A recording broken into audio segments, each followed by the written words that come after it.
అంజు, మా ఆఫీస్ వాళ్ళు ఈ రోజు లంచ్కి వస్తున్నారు, గుర్తుందిగా? ఎందుకు మర్చిపోతా, దానికోసమే వెయిటింగ్. గుర్తుంది. మా మేనేజరు, ఆఫీస్ బాయ్, ఒక అమ్మాయి వస్తున్నారు. రానివ్వండి. ఈ అకేషన్ మీద నా ప్రమోషన్ ఆధారపడి ఉంది, మొత్తం నువ్వే చూసుకోవాలి. నెక్స్ట్ వీక్ మా ఆఫీస్ కొలీగ్స్ మన ఇంటికి వస్తున్నారు, బాగా చూసుకుంటావని. నెక్స్ట్ వీక్ మీ ఆఫీస్ కొలీగ్స్ వస్తున్నారు కదా, అప్పుడు అన్ని క్లియర్గా అర్థమవుతాయి. చూసుకుంటా. ప్రమోషన్ కావాలా నీకు? చెప్తా.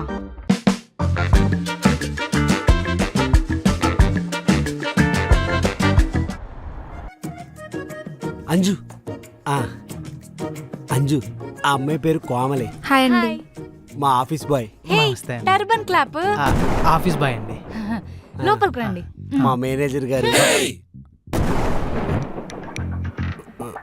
అంటే కొత్తగా మీ గురించి చెప్పాల్సిన అవసరం లేదు, రోజు మీ గురించి చెప్తా కదా, అందుకే. రండి సార్, రండి సార్, కూర్చోండి.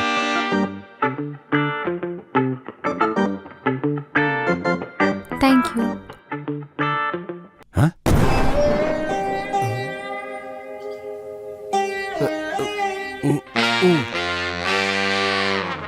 అంజు, అంజు, ఆయన మేనేజరే ముష్టోడికి పెట్టాడు గ్లాస్, అలా పెట్టావేంటి? ఎలాగో అలా పెట్టాను, సంతోషించండి. అయినా మీకు ఈ మధ్య సమానత్వం మీద శ్రద్ధ లేకుండా పోతుంది. నేనేం చేశాను? మొన్న నా ఫ్రెండ్స్ ఎంతమంది వచ్చారు ఇంటికి? 2, సోనీ వాళ్ళ ఆయన. మరి మీరు మర్యాద ఎంతమందికి చేశారు? 2. మరి ఇప్పుడు ఎంతమంది వచ్చారు? 3.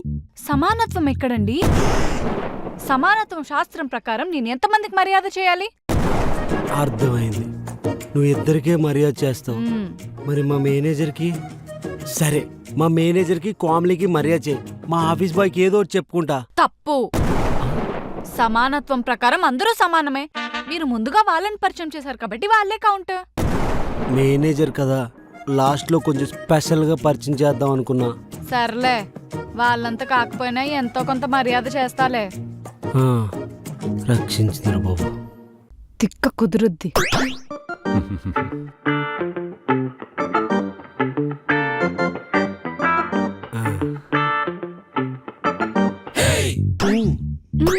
అంజు, మేనేజర్ సార్కి ప్లేట్ పెట్టలేదు. అంటే మీరు చెప్పారు కదండి మేనేజర్ సార్ ని స్పెషల్ గా ట్రీట్ చేయమని, అందుకే సార్ కోసం స్పెషల్ గా ప్లాన్ చేశాను.